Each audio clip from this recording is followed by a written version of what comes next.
ஏழாவது பாகம். எனக்கு மாறுதல் எப்போது வரும்? அப்போஸ்தலருடைய உபதேசம், அந்யோன்யம் அப்பம் பிட்குதல், ஜெபம் பண்ணுதல். பெத்லகேம் என்பது யூதேயா தேசத்திலுள்ள ஒரு ஊர். காலமோ ராஜாக்கள் இல்லாத காலம். நியாயாதிபதிகள் ஜனங்களை நியாயம் விசாரித்து கொண்டிருந்தார்கள். எலிமெலேக்கும் நகோமியும் அவர்களது ஆண் மக்களான மக்லோன், கிலியோன் என்பவர்களோடு இன்பமாக வாழ்ந்து கொண்டிருந்தார்கள். நாட்டிலோ பஞ்சம் வந்தது. பாடுபட முடியாத நிலைமை. மோவாப் தேசத்தை பற்றி ஒரு நல்ல செய்தி. பிழைக்கலாம், நீண்ட காலம் நிம்மதியாக வாழலாம் என்று குடும்பமாக மோவாப் தேசம் சென்றனர். மக்களுக்கு விவாகம் செய்தனர்.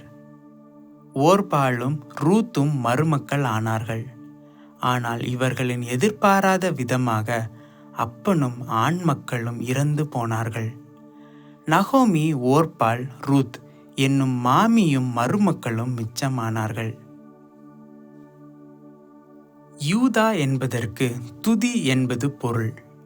பெத்லகேம் என்பதற்கு அப்பத்தின் வீடு என்பது பொருள்.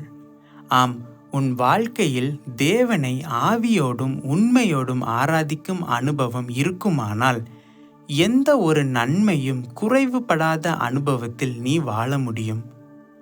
துதிப்பதினால் உனக்கு தேவனுடைய கிருபை பெருகும். கிருபையினால் சகல ஆசீர்வாதங்களையும் நீ பெற்று வாழ முடியும்.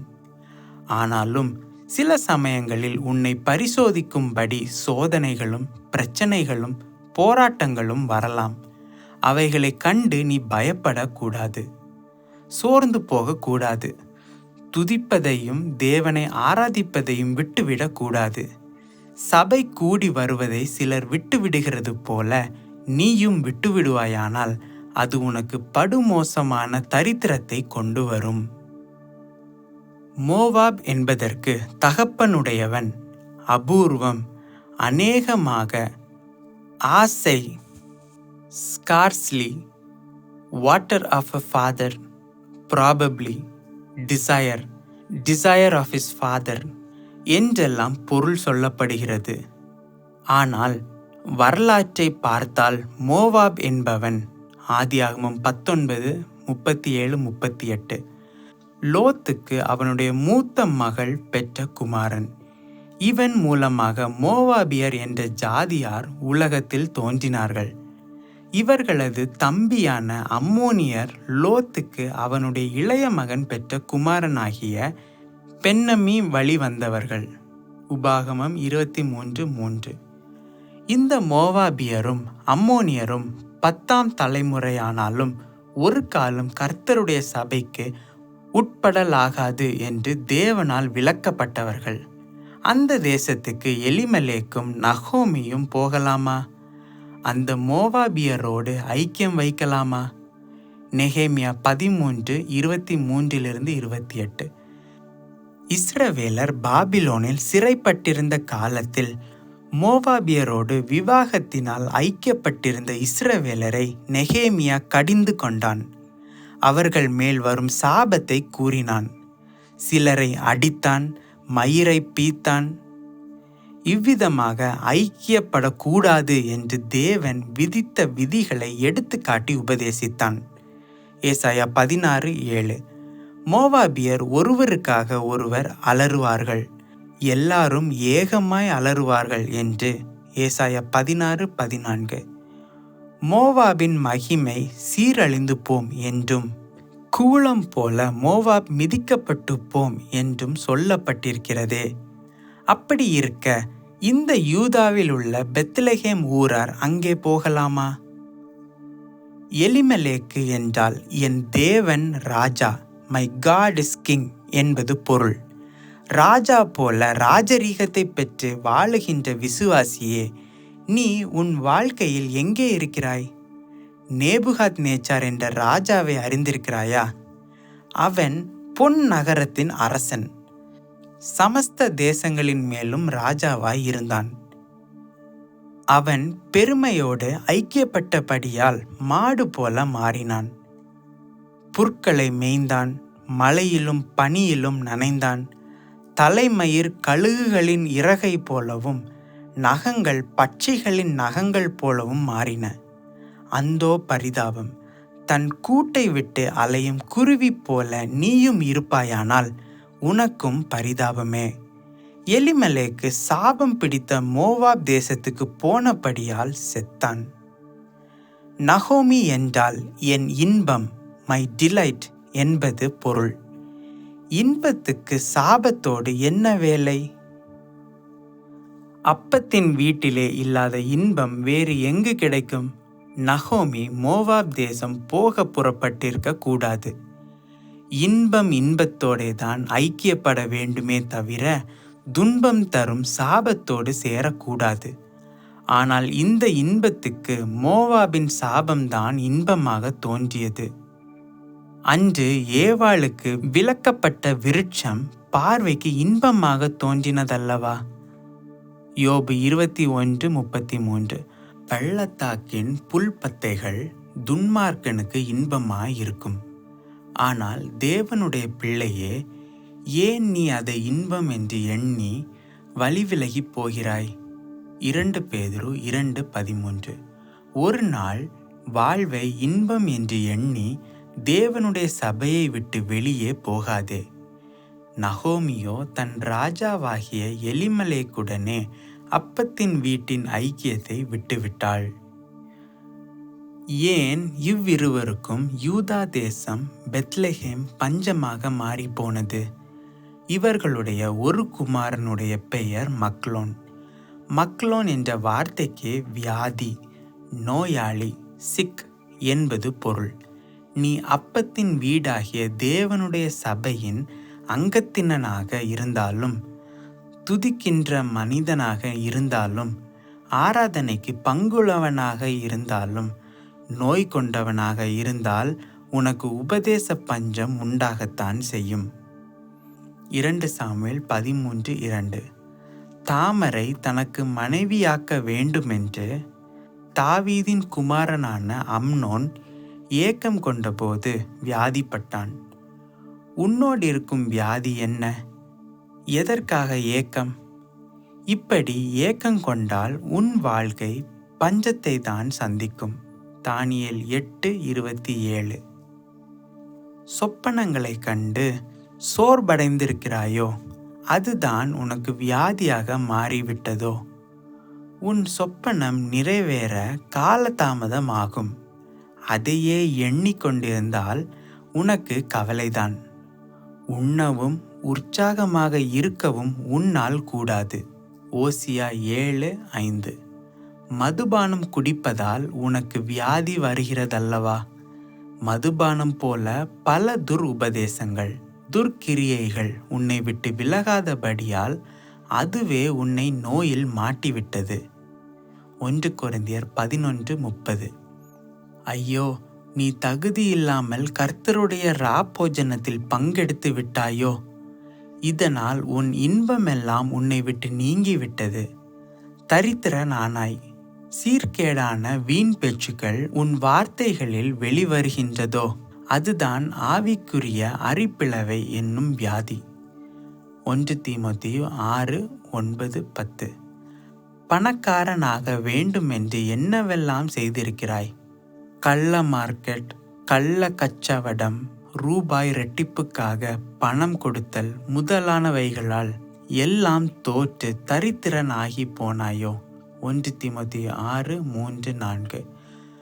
வேற்றுமையான உபதேசங்களை போதிக்கிற எவனும் தர்க்கங்களையும் வாக்குவாதங்களையும் பற்றி நோய் கொண்டவனுமாய் இருக்கிறான். இதனால் அந்தோ பாவமான நிலை. உன் வியாதியின் காரணம் என்ன? எலிமெலேக்கின் இன்னொரு குமாரன் கிலியோன். கிலியோன் என்ற வார்த்தைக்கு வீணாக்குகிறவன், வேஸ்டிங் அவே, குத்துகிறவன், பைனிங், பலவீனன், சிக்லி என்றெல்லாம் பொருள். வீணனோடே வாழுவது எத்தனை வேதனை! நியாயாதிபதிகள் 9:4-5. அபிமெலேக் நியாயாதிபதியான போது வீணரும் போக்கிரிகளும் சேவகத்தில் பிரவேசித்தார்கள். இதனால் பெரும் குழப்பம் உண்டானது. ஆம், வீணர் எங்கேயோ அங்கே குழப்பம்தான். அதுபோலவே பலவீனம் உள்ள இடத்தில் மிகுந்த நஷ்டம் உண்டாகும். மத்தேயு 26:41 மற்றும் மார்க்கு 14:38 ஆவி உற்சாகம் உள்ளது, மாம்சமோ பலவீனமானது என்று இயேசு கூறினார். கெத்செமனே தோட்டத்தில் சீஷர்களை மாம்சம் மேற்கொண்டிருந்தபடியால் விழித்திருந்து ஜெபம் பண்ண முடியாமல் பலவீனம் அடைந்து காணப்பட்டார்கள். கிலியோன் இருந்தபடியால் எலிமெலேக்கின் வீடு பஞ்சமுள்ள வீடாக மாறிப்போனது. உன்னை பலவீனத்திலிருந்து விடுதலையாக்க இயேசு வல்லவர்.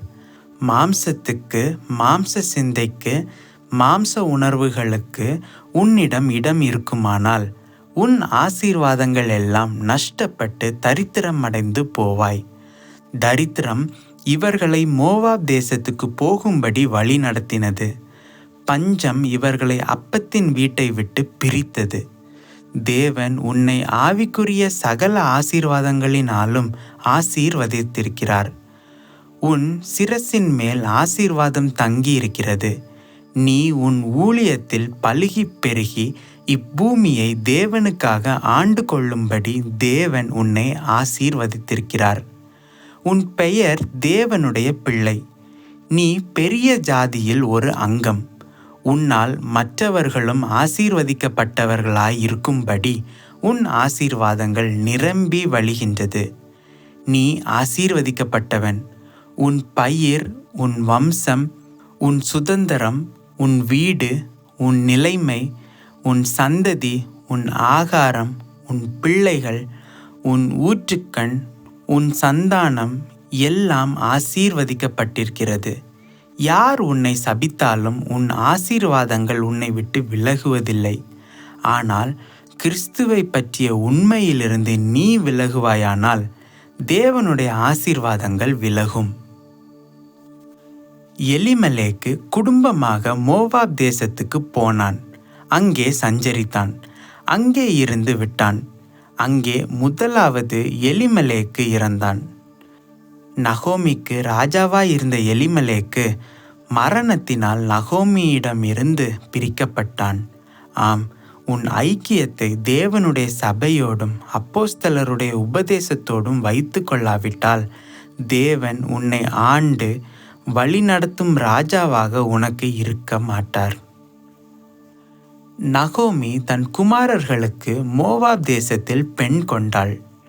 மோவாபிய ஸ்திரீகளாகிய ஓர்பாலும் ரூத்தும் விவாகத்தினால் நகோமியின் குடும்பத்தில் இணைக்கப்பட்டார்கள். ஓர்பால் என்பதற்கு கழுத்து, நெக், பிடரி மயிர், மேன் என்பது பொருள். மாத்திரமல்ல, அரேபியாவில் உள்ள ஒரு வகை மான், கெசெல் என்றும் பொருள் உண்டு. இந்த ஓர்பால் வணங்கா கழுத்துள்ளவள், கடின கழுத்துள்ளவள் என்றும் சொல்லலாம். இவள் நிமித்தம் மக்லோன் செத்தான்.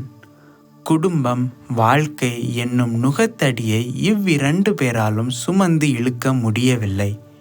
மோவாப் தேசத்தில் உனக்கு கிடைப்பது இதுதான். இருமாப்பான கழுத்து உன்னை கொன்று போடும். அங்கே நீ உன் கழுத்தை நெரித்துதான் நடக்க முடியும். பாரம் சுமந்து களைத்து போவாய். அங்கே உன் கழுத்துக்கு இயந்திரக்கல் காத்திருக்கிறது. உன் பிடரி முறிக்கப்படும்.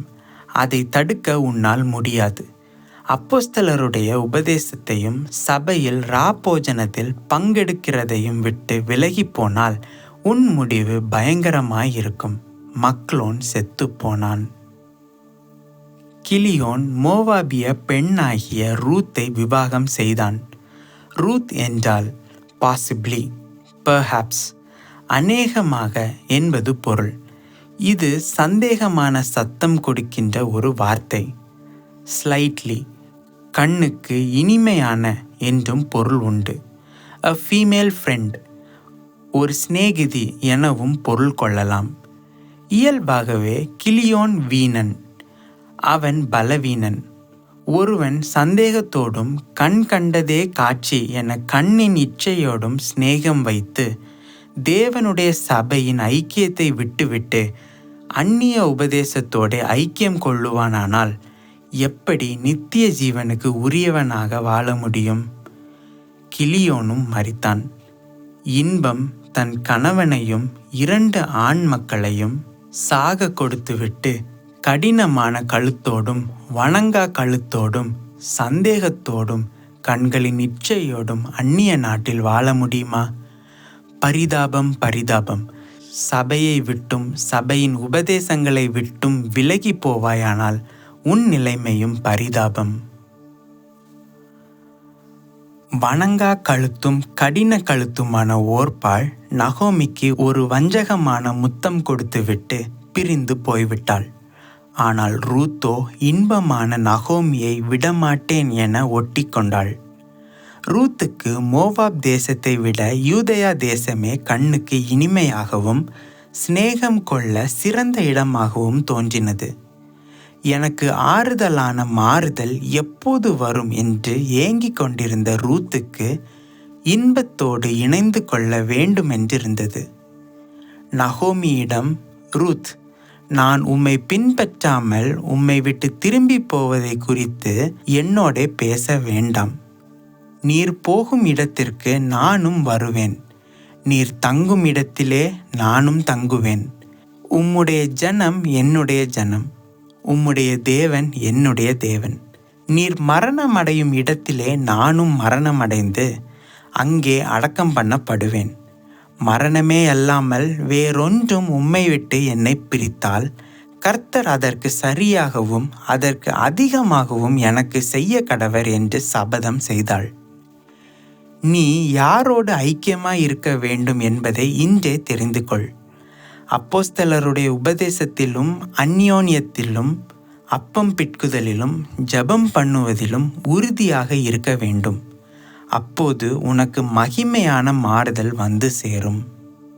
இது முதல் ரூத் நகோமியின் உபதேசத்தின்படி நடக்க ஆரம்பித்தாள். தனக்கு தயை செய்கிறவரின் பின்னால் சிந்தின கதிர்களை பொறுக்கி வர நகோமி ரூத்தை அனுப்பி வைத்தாள். ரூத் போய் பெத்லஹேமின் வயல்வெளியில் அறுக்கிறவர்கள் பிறகே பொறுக்கினாள். அன்புள்ள சகோதரனே, சகோதரியே, இந்த அறுக்கிறவர்கள் தான் இயேசு கிறிஸ்துவின் சீஷர்களான உண்மையான ஊழியக்காரர்கள். நீ உன்னுடைய ஐக்கியத்தை தேவனுடைய ஊழியக்காரர்களுடன் வைத்துக்கொள். விலகாதே, அன்பில் நெகிழாதே. நீ அவர்களுடனே ஐக்கியமாய் இருக்க வேண்டுமென்று அவர்கள் தேவனிடத்தில் கண்டும் கேட்டும் இருக்கிறதை உனக்கு அறிவிக்கிறார்கள். அவர்களின் ஐக்கியம் பரமபிதாவோடும் அவருடைய குமாரனாகிய இயேசு கிறிஸ்துவோடும் இருக்கிறது. தேவனுடைய ஊழியக்காரர்கள் உலகமாகிய வயலிலிருந்து ஆத்துமாக்களாகிய கதிர்களை அறுத்து எடுத்து சபையாகிய களத்தில் சேர்த்து கொண்டிருக்கிறார்கள். இந்த நல்ல வேலையை செய்யும்படி கர்த்தர் அவர்களை அழைத்து அனுப்பியிருக்கிறார்.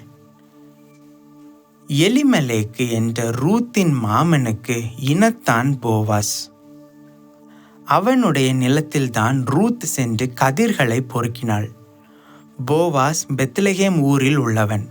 போவாஸ் என்பதற்கு அவனுக்குள் பலன் இருக்கிறது, இன் ஹிம் இஸ் ஸ்ட்ரெங்த் என்றும் மிக வேகமாக ஓடுதல், ஃப்ளீட்னஸ் என்றும் பொருள். எப்படியும் போவாஸ் நல்ல பலசாலியான வாலிபன். எலிமெலேக்கு என்பதற்கு என் தேவன் ராஜா என்பது பொருளல்லவா? போவாஸ் இயேசு கிறிஸ்துவுக்கு இங்கே முன்னடையாளமானவன். போவாஸ் அன்று தன் வேலையாட்களின் கண்காணியிடம் ஒரு கேள்வி கேட்டான். இந்த பெண் பிள்ளை யாருடையவள்? அவனுக்கு கிடைத்த பதில் என்ன? இவள் மோவாபிய பெண் பிள்ளை.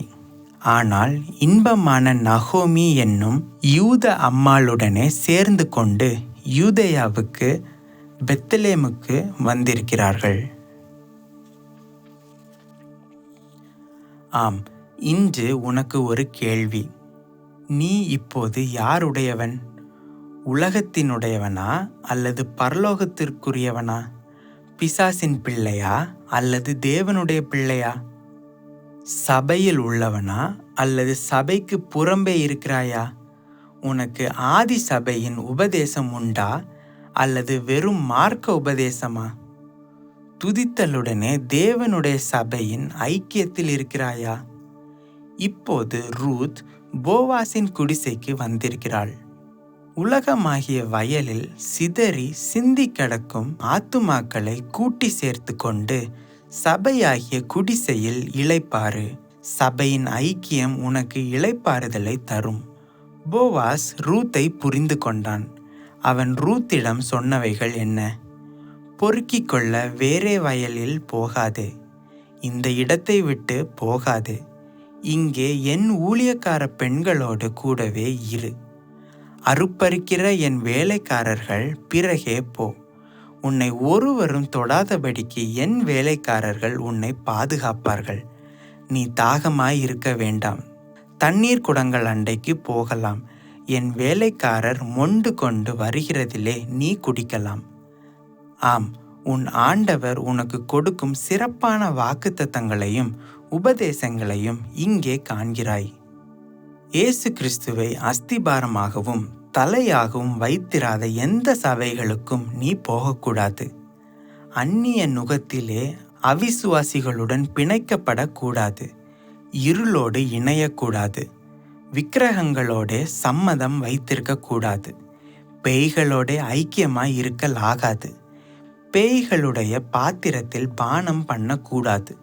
பேய்களின் போஜன பந்திக்கு பங்குள்ளவர்களாய் இருக்கக்கூடாது.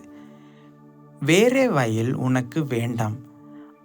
ஆத்துமாக்களை ஆதாயம் பண்ணுகிற தேவனுடைய ஊழியக்காரர்களோட ஐக்கியமாய் இருந்தால் போதும். தங்கள் வயிற்றுக்காக மட்டும் ஊழியம் செய்கிறவர்கள் உண்டு. இம்மைக்காக மாத்திரம் கிறிஸ்துவின் மேல் நம்பிக்கை வைக்கிறவர்களும் உண்டு. மனுஷனுக்கென்று ஊழியம் செய்கிறவர்களும் உண்டு. தேவனுடைய ஊழியத்தை தங்கள் சுய பிரயோஜனத்திற்காக ஆதாய தொழிலாக எண்ணுகிறவர்களும் உண்டு. அப்படிப்பட்டவர்களுடனே உனக்கு ஐக்கியம் வேண்டாம். உத்தமமாய் தேவனை பின்பற்றுகிறவர்கள் உண்டு. நீதியை பின்பற்றுகிறவர்கள் உண்டு. இயேசுவின் உபதேசங்களை பின்பற்றுகிறவர்களும் உண்டு. ஆதி அப்போஸ்தலருடைய உபதேசங்களை பின்பற்றுகிறவர்கள் இன்றைக்கும் இருக்கிறார்கள். அவர்கள் தங்கள் சிலுவையை எடுத்துக்கொண்டு இன்றும் இயேசுவை பின்பற்றி கொண்டிருக்கிறார்கள். தங்களுக்கு உண்டானவைகள் எல்லாவற்றையும் விற்றுவிட்டு இயேசுவை பின்பற்றுகிறவர்களை இன்றும் நீ காணலாம். அவர்கள் தங்களுக்கு உள்ள எல்லாவற்றையும் விட்டுவிட்டு இயேசுவுக்காக மாத்திரம் வாழுகிறார்கள். அவர்கள் ஒளியின் பிள்ளைகள், இருளில் நடப்பதில்லை. ஆதி சபையார் இப்படிப்பட்ட ஊழியக்காரர்களை பின்பற்றினார்கள். இதனால் மிக வேகமாக விரிவாக கிறிஸ்துவின் சபைகள் வளர்ந்து பெருகின. ஆட்டுக்குட்டியானவர் எங்கே போனாலும் அவரை பின்பற்றுகிறவர்கள் இவர்களே. இவர்கள் மனுஷரிலிருந்து தேவனுக்கும் ஆட்டுக்குட்டியானவருக்கும் முதற் பலனாக மீட்டு கொள்ளப்பட்டவர்கள். இவர்கள் அந்நிய உபதேசங்களுக்கு அடிமைப்படாமல் தங்களை காத்து கொள்ளுகிறவர்கள். துர் உபதேசங்களுக்கு ஒப்புக்கொடாத கற்புள்ளவர்கள். இப்படிப்பட்டவர்களோடே நீயும் இரு. நான் உன்னை விட்டு விலகுவதுமில்லை, உன்னை கைவிடுவதும் இல்லை. ஆம், தேவன் உன்னோடே பேசுகிறார். அவர் தமது நீதியின் கரங்களால் உன்னை தாங்குவார். ஒரு தாய் தன் பாலகனை சுமப்பது போல உன்னை சுமப்பார். எந்த தீங்கும் அணுகாதபடி உன்னை காப்பார். நீ இடறி விழாதபடிக்கு தேவதூதர்கள் உன்னை தங்கள் கைகளில் ஏந்தி கொண்டு போவார்கள். சிங்கத்தின் மேலும் விரியன் பாம்பின் மேலும் நடக்கும்படி உனக்காக அவைகளின் வாய்களை கட்டி போடுவார். அக்கினியும் தண்ணீரும் உன்னை சேதப்படுத்தாதபடிக்கு அவைகளின் உக்கிரத்தை அவித்து போடுவார். அவர் உன்னை விட்டு நீங்குவதில்லை. உலகத்தின் முடிவு பரியந்தம் சகல நாட்களிலும் உன்னோடே இருப்பவர். உனக்கு எதிராக படையாக வரும் சத்துருக்களை 7 வழியாக பிரித்து ஓடி போகும்படி செய்வார். உனக்கு எதிராக உருவாக்கப்படும் எந்த சிறிய பெரிய ஆயுதங்களையும் முறித்து போடுவார். அவைகளை வாய்க்காமல் ஆக்குவார். உன்மேல் தமது கண்களை வைத்து உனக்கு ஆலோசனை சொல்லுவார். நீ நடக்க வேண்டிய ஆசீர்வாதமான சரியான வழிகளை உனக்கு காட்டுவார். அவரே உன் பரிகாரியாகிய கர்த்தர். உன் வியாதிகளை உன்னை விட்டு விலக்குவார். தமது அற்புத வல்லமையினால் சகல இருளின் வல்லமைகளிலும் சாத்தானின் ஆவிகளிலும் இருந்து உன்னை முற்றிலுமாக விடுவிப்பார். கர்த்தருடைய ஆவியானவர் தமது ஞானத்தின் ஆவியினாலும் உணர்வின் ஆவியினாலும் ஆலோசனையின் ஆவியினாலும் பெலனின் ஆவியினாலும் அறிவின் ஆவியினாலும் கர்த்தருக்கு பயப்படுகிற பயத்தை அருளும் ஆவியினாலும் கர்த்தத்துவத்தின் ஆவியினாலும் உன்னை நிரப்பி உன்னுடன் கூடவே இருப்பார். நீ தாகத்துடன் வாழ வேண்டாம். உனக்காக அவர் தாகமானார். உனக்காக அவர் தமது உடலில் இருந்து இரத்தத்தையும் தண்ணீரையும் பாய பண்ணி இருக்கிறார். அவர் உடல் உனக்காக இரத்தமாக வியர்த்தது. அவர் பேசினார். அவருடைய வார்த்தைகள் உன் தாகத்தை தீர்க்கும். அவரிடத்தில் விசுவாசமாயிருக்கிறவன் தாகமடைவதில்லை. ஏனென்றால் அவனுக்குள்ளே நித்திய ஜீவ காலமாக அவருடைய நீரூற்று ஸ்தாபிக்கப்பட்டுவிடும். அது அவனிடத்தில் ஜீவ தண்ணீராக சுரந்து கொண்டே இருக்கும். நீர் என்னை காண்கிற தேவன் என்று தினந்தோறும் நீ அவரை பார்த்து சொல்லுவாய். உன் பிள்ளைகள் எல்லாரும் கர்த்தரால் போதிக்கப்பட்டவர்களாயிருப்பார்கள். உன் பிள்ளைகளின் சமாதானம் பெரிதாயிருக்கும். அவர்கள் ஒலிவ மர கன்றுகளைப் போல வளருவார்கள். என் தலையின் மேல் நித்திய மகிழ்ச்சியை வைப்பார். நீ செய்வதெல்லாம் வாய்க்கும். அவர் உனக்கு துணையாயிருப்பார். அவர் தமது உள்ளங்கைகளில் நீ இருப்பதாக காண்கிறார். அவர் உன்னை தள்ளுவதில்லை. நீ அவர் பார்வைக்கு அருமையாயிருக்கிறாய். அவர் உன்னை மறப்பதில்லை. நீ அவருடைய தாசன். உன் பெயர் அவருக்கு தெரியும். அவர் இடிக்க மாட்டார், கட்டுவார். உயரும்படி உன்னை தூக்குவார். நித்திய ரட்சிப்பினால் உன்னை அலங்கரிப்பார். ரூத் போவாசின் வார்த்தைகளை கேட்டபொழுது தரையிலே முகங்குப்புற விழுந்து வணங்கினாள். நான் அந்நிய தேசத்தாள். நீர் என்னை விசாரிக்கும்படி எதினால் எனக்கு உமது கண்களில் தயை கிடைத்தது என வினவினாள். ஆம், நீ தேவனை வணங்கு. அவரை தொழுது கொள்ளுகிற எவனும் ரட்சிக்கப்படுவான். அவரை ஆவியோடும் உண்மையோடும் தொழுது கொள்ளும் ஒரு நல்ல காலத்தில் நீ இருக்கிறாய். நீ பாவி, தேவனை விட்டு தூரமானவன், அந்நியன். ஆனால் தேவன் உன்னை விசாரிக்கிறார். அவருடைய கண்களில் உனக்கு தயை கிடைத்திருக்கிறது. அதனால் மட்டுமே இத்தனை பெரிய வாக்குத்தத்தங்களை அவர் உனக்கு கொடுத்திருக்கிறார். ஏன் இக்கிருபை உன்னிடத்தில் அதிகமாய் பெருகிவிட்டது தெரியுமா? உன் புருஷன் மரணமடைந்து விட்டான். ஒரு யூத மாமியாருடன் நீ சேர்ந்து கொண்டாய். உன் மோவாபிய தகப்பனையும் தாயையும் விட்டுவிட்டாய். உன் ஜென்ம தேசத்தையும் நீ விட்டுவிட்டாய். நீ அறியாத தேவ ஜனங்களிடத்தில் வந்து சேர்ந்திருக்கிறாய். உன் செய்கைக்கு தக்க பலனை கர்த்தர் உனக்கு தந்திருக்கிறார். கர்த்தருடைய செட்டைகளின் கீழ் அடைக்கலமாக வந்திருக்கிறாய். அவரால் உனக்கு நிறைவான பலன் கிடைத்திருக்கிறது. இவ்விதமாக போவாஸ் ரூத்திடம் கூறினான். கிலியோன் அல்லவா ரூத்தின் புருஷன்? அவன் வீணன், இறந்து விட்டான். ஆம், உன்னை ஒரு வீணன் அரசாண்டு கொண்டிருந்தான். இயேசு கிறிஸ்து தமது சிலுவையின் மரணத்தினாலும் உயிர்த்தெழுதலினாலும் அவனுடைய தலையை நசுக்கிவிட்டார்.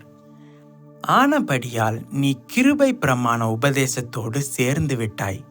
உன் ஆதி தகப்பனாகிய பாவம், உலகம் இவைகளை விட்டு வேறுபட்டிருக்கிறாய். தேவனுடைய பிள்ளைகளோடு சபையில் சேர்க்கப்பட்டிருக்கிறாய். உன் மனம் திரும்புதலின் பலனாகிய பரலோக சந்தோஷத்தையும் சமாதானத்தையும் தேவன் உனக்கு தந்திருக்கிறார். அநாதி தேவன் உனக்கு அடைக்கலம். அவரால் உன் எல்லா தேவைகளும் சந்திக்கப்படுகிறது. இதை பரிசுத்த ஆவியானவர் உன்னோடு சொல்லுகிறார். இந்த வார்த்தைகள் ரூத்துக்கு ஆச்சரியமாயிருந்தது. மறுபடியும் போவாஸ், இது சாப்பிடும் வேளை. நீ இங்கே வா, இந்த அப்பத்தில் புசி, இந்த ஊறுகாயில் கொஞ்சம் எடுத்துக்கொள் என்றான். அவளும் அப்படியே செய்தாள்.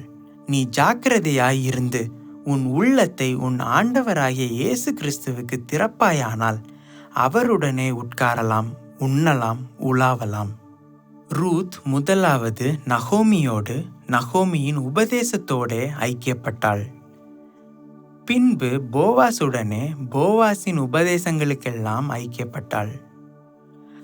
கடைசியாக அவள் தாவீதின் சந்ததியில் சேர்க்கப்பட்டாள்.